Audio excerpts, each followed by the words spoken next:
নমস্কার। আজকের এই বিশেষ বিশ্লেষণে আপনাদের সবাইকে স্বাগত জানাচ্ছি। আচ্ছা, রোজকার এই ইঁদুর দৌড় আর হাজারো ঝামেলার মাঝে কখনো কি মনে হয় যে একটু মানসিক শান্তি পেলে বেশ হতো? আজ আমরা ঠিক সেটাই খুঁজব। প্রাচীন এক মহাজাগতিক প্রজ্ঞার পাতা উল্টে দেখব কিভাবে আধুনিক জীবনের এই জটিলতাগুলো সামলে ওঠা যায়। হাজার হাজার বছর ধরে এই প্রজ্ঞা মানুষকে পথ দেখাচ্ছে, আর আজকের এই বিশ্লেষণে আমরা দেখব একেবারে দৈনন্দিন জীবনে এই অমর শিক্ষাগুলোকে কিভাবে কাজে লাগানো সম্ভব। তো চলুন আজকের আলোচনার ধাপগুলো চট করে একটু দেখে নেই। প্রথমে আমরা কথা বলবো ভেতরের যুদ্ধক্ষেত্র নিয়ে, এরপর জানব মূল শাশ্বত শিক্ষাসমূহ, তারপর আসবে মনের দ্বৈত সত্তা, 5টি দৈনন্দিন অভ্যাস এবং সবশেষে চিরস্থায়ী শান্তি অর্জন। এই ফ্রেমওয়ার্কটা দারুণ, কারণ এটা খুব ভারী কিছু দার্শনিক তত্ত্বকে একদম আমাদের রোজকার জীবনের উপযোগী করে তোলে। প্রথম পর্ব, ভেতরের যুদ্ধক্ষেত্র। চলুন মানুষের সেই চিরন্তন লড়াইয়ের দিকে একটু ফোকাস করি, যেটা আসলে বাইরের কোনো ময়দানে নয়, বরং আমাদের সবার ভেতরেই চলছে।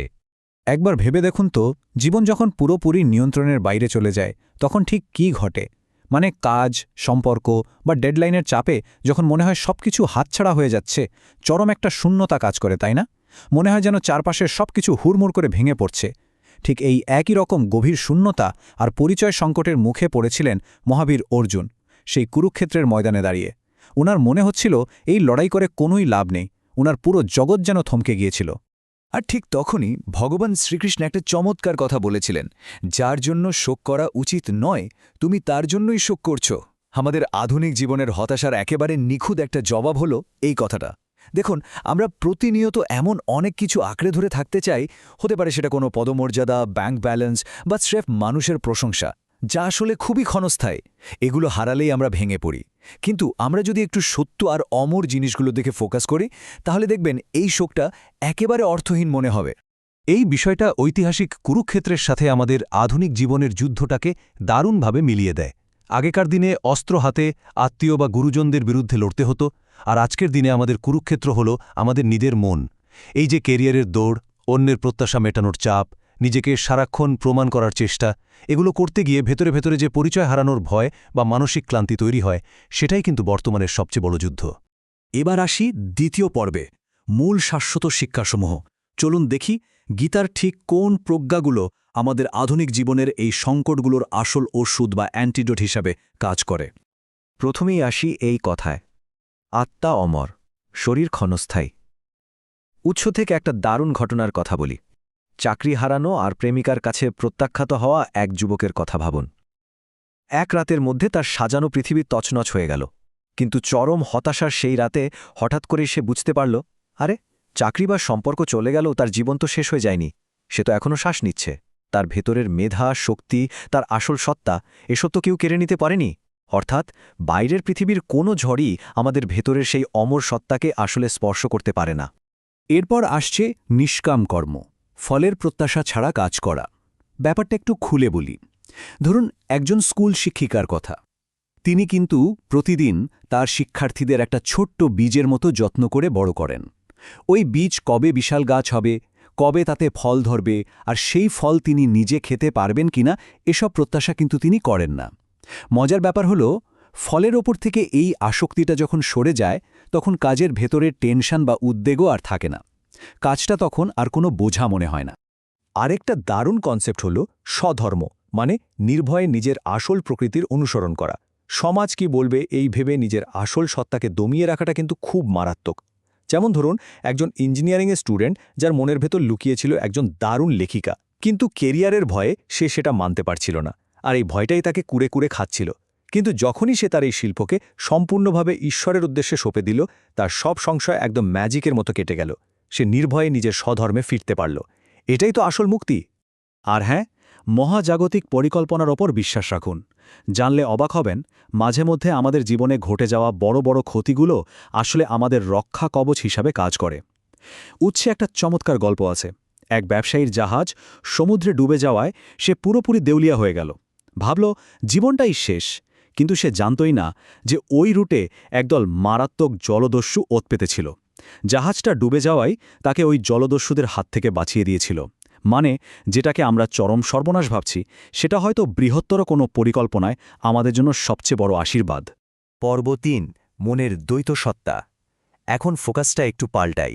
এই শিক্ষাগুলো আমাদের মন কিভাবে গ্রহণ করে এবং এই মনই কিভাবে আমাদের সবচেয়ে ভালো বন্ধু বা সবচেয়ে খারাপ শত্রু হয়ে ওঠে, চলুন সেটা একটু বিশ্লেষণ করে দেখি। আমাদের মনের কাঠামোটা আসলে কেমন? আচ্ছা, একজন সন্ন্যাসীর কথা ভাবুন তো, যিনি পাহাড়ে একা থাকেন, কিন্তু তিনি কখনোই একাকিত্ব অনুভব করেন না। কেন জানেন? কারণ তার শান্ত আর নিয়ন্ত্রিত মনটাই তার সবচেয়ে কাছের বন্ধু। অন্যদিকে মন যদি বিক্ষিপ্ত থাকে, অহংকারে ভরা থাকে, তাহলে মানুষের ভিড়ের মাঝেও কিন্তু আমরা একা।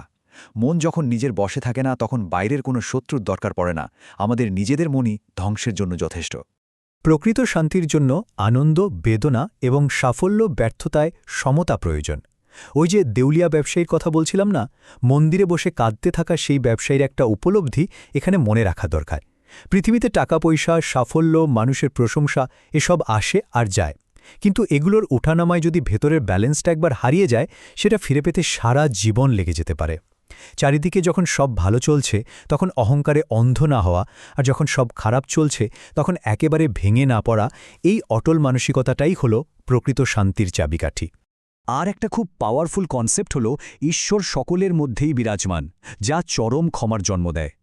বাস্তব জীবনে আমরা এমন অনেক মানুষের মুখোমুখি হই যারা আমাদের ক্ষতি করে বা ধোঁকা দেয়, কিন্তু যখন আমরা উপলব্ধি করতে পারি যে ওই ক্ষতি করা মানুষটি বা চরম শত্রুর ভেতরেও পরমাত্মার একটা অংশ লুকিয়ে আছে, তখন কিন্তু আমাদের ভেতরের ক্ষোভ, ঘৃণা বা প্রতিশোধ স্পৃহা আস্তে আস্তে গলতে শুরু করে। এই অসাধারণ উপলব্ধিটা মন থেকে সব রাগ মুছে ফেলে অপরিসীম করুণার সহনশীলতা তৈরি করে। চতুর্থ পর্ব, 5টি দৈনন্দিন অভ্যাস। এতক্ষণ আমরা দর্শনের গভীরে ছিলাম। এবার চলুন এমন কিছু বাস্তবমুখী এবং দৈনন্দিন অভ্যাসের কথা জেনে নিই, যা এই প্রজ্ঞাকে আমাদের রোজকার জীবনে পরিণত করতে সাহায্য করবে। আমাদের এই চূড়ান্ত ব্যস্ত রুটিনের মধ্যেও প্রাচীন আধ্যাত্মিক চর্চাগুলোকে কিভাবে কাজে লাগানো যায়? খুব সহজ 5টি ধাপ রয়েছে এখানে। 1.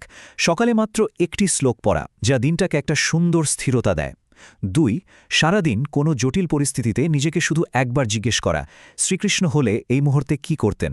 দেখবেন দৃষ্টিভঙ্গি একদম পরিষ্কার হয়ে যাবে। 3. রাতে ঘুমানোর আগে সারাদিনের কাজগুলোর একটু আত্মবিশ্লেষণ করা। 4.